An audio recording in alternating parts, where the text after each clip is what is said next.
네, 안녕하세요. 에듀테크와 함께하는 학교생활의 안녕하쌤입니다. 네, 오늘 저랑 같이 다뤄볼 에듀테크는요, 다름 아닌 윈도우 기본 기능입니다. 생각보다 윈도우에 기본적으로 쓸 수 있는 프로그램들이 되게 많이 있어요. 꿀팁들이 되게 많거든요.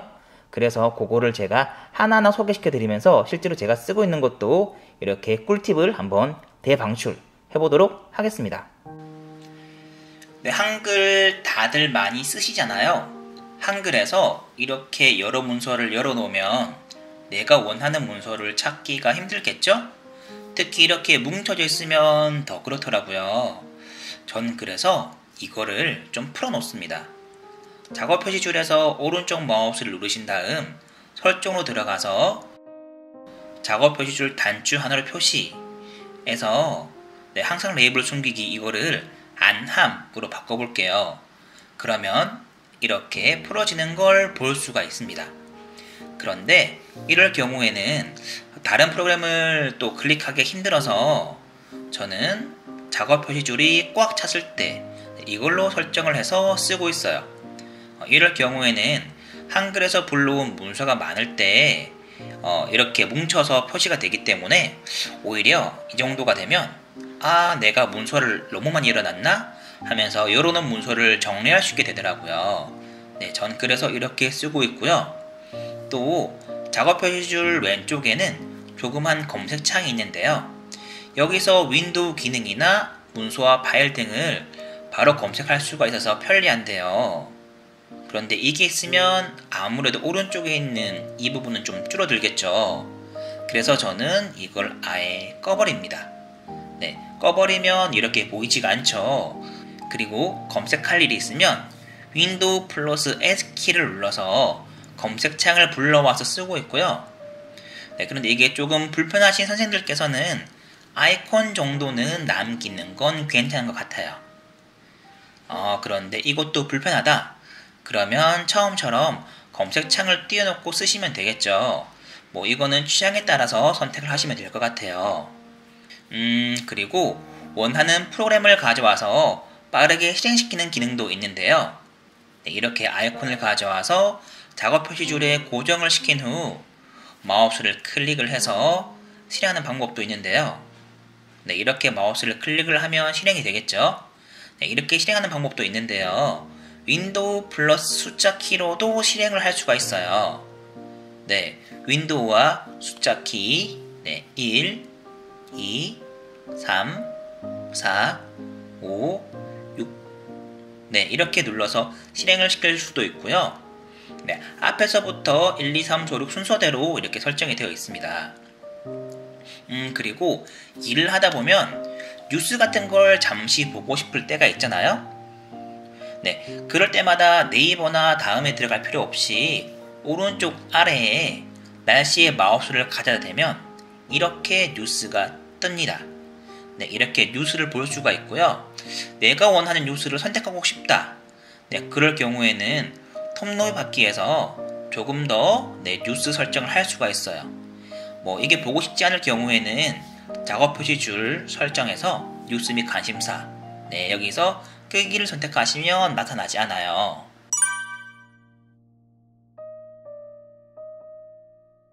네, 이번에 설명드릴 기능은 화면 분할인데요. 아마 많이들 이렇게 쓰고 계실 것 같아요. 네, 이 정도는 많이들 알고 계실 것 같은데요. 그런데 혹시 윈도우 플러스 방향키로도 조작 가능한 거 알고 계셨나요? 네, 이 상태에서 오른쪽으로 하면 오른쪽으로 붙고요.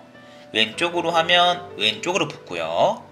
이 상태에서 다시 위를 누르면 왼쪽 위에 붙어서 이렇게 4분할로도 할 수 있어요. 네, 이렇게 이용이 가능하고요. 그리고 위쪽 화살키를 눌러서 전체 화면으로 만들거나 아래쪽 방향키를 눌러서 최소화할 수도 있어요. 그런데 만약에 이렇게 화면 분할이 안 되신다면 검색창에 멀티태스킹을 검색하신 후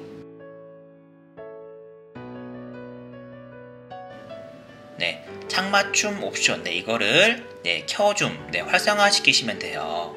그러면은 화면 분할이 됩니다. 그리고 화면을 반을 나눴는데 나머지 왼쪽도 반으로 보시려면 이렇게 창을 가지고 와야 되거든요. 네, 불편하잖아요. 네, 불편하시죠? 네, 이럴 때는 멀티태스킹 창 맞춤에서 두 번째 옵션, 네, 이거를 활성화해주면 이렇게 화면 분할이 이루어질 때 반대쪽 화면을 선택할 수 있어요. 네, 선택할 수가 있고요. 양분할이 된 상태에서 네, 한쪽 창을 키울 경우에는 이렇게 반대쪽 창이 가려지는데요. 이것도 자동으로 조정해주는 네, 기능이 있어요. 멀티태스킹의 창 맞춤의 세 번째 옵션, 네, 끌어온 창의 크기 뭐 어쩌고 저쩌고, 네, 이거를 활성화시킨 후 네, 양쪽 창을 적당히 크기를 조절해주면은 네, 이렇게 가운데 회색 바가 생기거든요. 이 회색 바를 움직이면은 네, 자동으로 창 크기 조절이 돼요.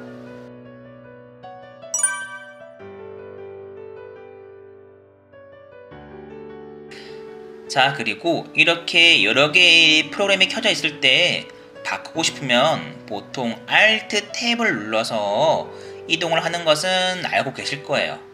그런데 이동 중에 계속 Alt 탭 키를 누르고 있어야 되기 때문에 여러 개의 프로그램이 켜져 있을 경우에는 좀 불편할 수도 있고, 또 맨 끝에 있는 프로그램으로 가기 위해서는 여러 번 키를 눌러야 되는데요.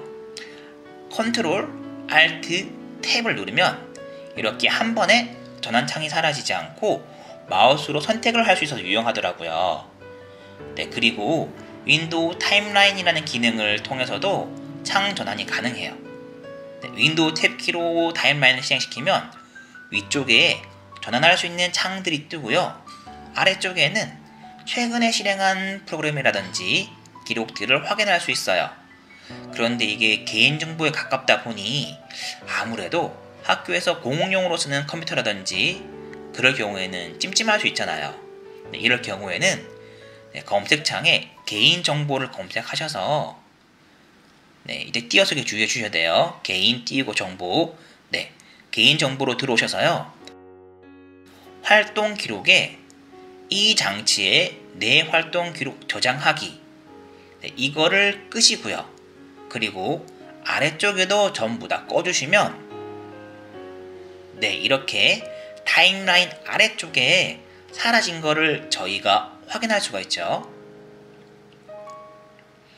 네, 그리고 이렇게 창이 여러 개 나와 있을 때 지우개처럼 지울 수도 있어요. 다시 보여드릴게요. 네, 창이 이렇게 여러 개 나와 있을 때 창 하나를 선택하고 지우개로 지우는 것처럼 다른 창을 지워주시면 이렇게 다른 창이 최소화가 되고요.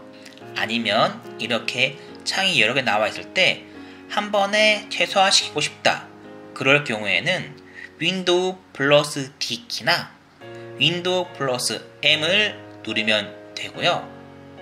네, 아니면 작업 표시창에서 제일 오른쪽 아래에 조그만 사각형이 있거든요. 네, 이거를 클릭을 해도 바로 바탕화면으로 이동을 할 수가 있어요.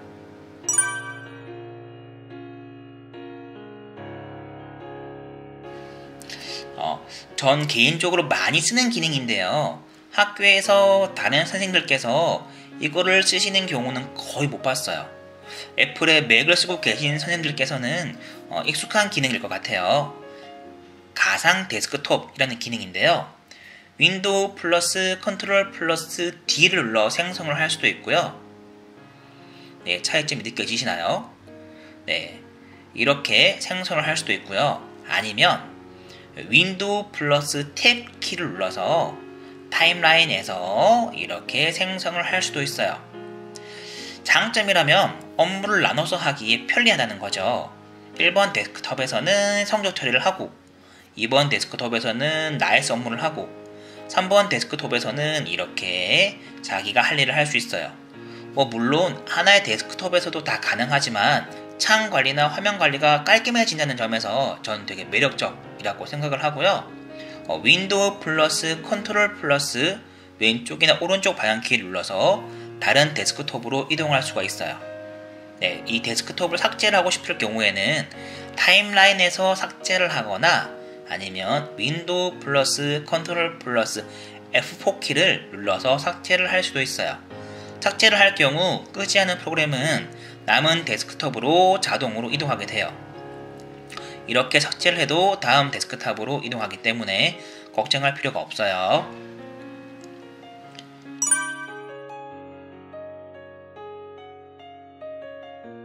이번에는 윈도우에서 많이 쓰고 있는 단축키를 알려드릴 텐데요. 아마 대부분의 프로그램에서도 똑같이 쓸 수가 있으실 거예요.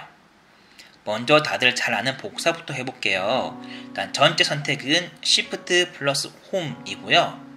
복사는 잘 아시는 것처럼 Ctrl 플러스 C, 그리고 붙여넣기는 Ctrl 플러스 V잖아요.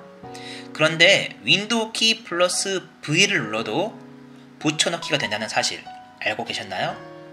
네, 윈도우 플러스 V는 클립보드를 불러오는 기능인데요. 저희가 복사한 내용이 이 클립보드에 잠시 저장이 되어 있기 때문에 이전에 복사한 내용이나 그림들도 이렇게 가져와서 쓸 수 있어요. 그리고 또 많이 쓰시는 기능으로 되돌리기가 있죠. 단축키로는 Ctrl 플러스 Z인데요. 이전에 한 작업을 취소하는 기능이죠. 반대로 다시 실행하기 기능도 있어요. 네, 이거는 Ctrl 플러스 Shift 플러스 Z입니다. 네, 작업을 하다 보면 파일 탐색기나 인터넷 창을 새로 열어야 될 때가 종종 있거든요. 네, 이럴 경우에는 어떻게 하시나요? 네, 이렇게 새 창 열기라는 방식도 있지만 Ctrl N을 누르면 조금 더 편하게 새 창을 만들 수가 있고요. 인터넷 브라우저에서도 이렇게 Ctrl N을 누르면 쉽게 새 창을 만들 수 있어요. 참고로 인터넷 브라우저에서 Ctrl 플러스 탭을 누르면 다른 창으로 전환이 가능하고요. Ctrl 플러스 V를 누르면 현재 보고 있는 창만 끌 수 있는 이런 기능도 있습니다.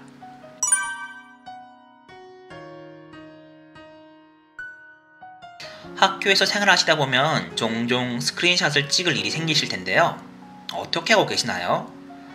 네, 스크린샷 프로그램을 까는 방법도 있지만 윈도우에서도 기본적으로 기능을 제공하고 있거든요. 네, 키보드에 프린트 스크린샷을 누르시고 그림판으로 옮겨와서 이렇게 쓰는 방법이 있고요. 조금 더 잘 아는 선생님은 윈도우 플러스 프린트를 눌러서 이 화면만 복사해서 쓰시는 선생님도 계실 것 같아요. 그런데 여기서 더 나아간다면 윈도우 플러스 Shift 플러스 S를 눌러서 원하는 형태, 원하는 만큼만 스크린샷 찍을 수도 있는데요. 네, 이거를 프린트 키 하나로도 대신할 수 있어요. 네, 검색에서 접근성 키보드를 치셔서 아래쪽 옵션에서 프린트 키, 네, 이거를 켜주시면 프린트 키를 눌렀을 때 이렇게 원하는 대로 편하게 스크린샷을 찍을 수가 있습니다. 그리고 윈도우의 기본 기능에는 스크린샷만 있는 게 아니라 화면 녹화 기능도 있어요. 네, 다른 녹화 프로그램을 까실 필요가 없다는 얘기죠. 네, 윈도우 플러스 G를 누르면 이렇게 화면 녹화 설정 창이 뜨고요.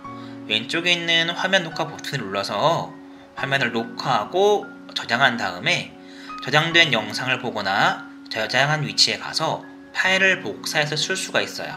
그리고 저희가 한글에서는 특수 문자를 Ctrl 플러스 F10을 눌러서 입력을 하잖아요.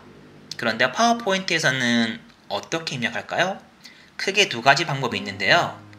네, 삽입에서 기호를 선택하시고 이렇게 원하는 기호를 선택해서 넣는 방법이 있고요. 아니면 한글 M을 누르고 한자 키를 누르면 윈도우에서 기본적으로 제공하는 특수 문자들을 넣을 수 있어요. 네, M을 누르고 한자 키를 누른 상태에서 탭 키를 누르면 넣을 수 있는 특수 문자들을 한 번에 다 볼 수도 있고요. 네, 그런데 요즘에는 이렇게 하기보다는 윈도우 플러스 점 마침표, 네, 윈도우 플러스 마침표 키를 눌러서 이모지 화면을 불러와서 입력을 한다고 해요. 기존의 방식에서는 쓸 수 없는 이모지랑 기호들도 있어서 이렇게 입력을 해보는 것도 좋겠다 싶더라고요. 네, 여기까지가 제가 준비한 선생님들을 위한 윈도우 기본 기능 안내인데요. 다음에는 또 다른 에듀테크로 찾아뵙겠습니다. 안녕.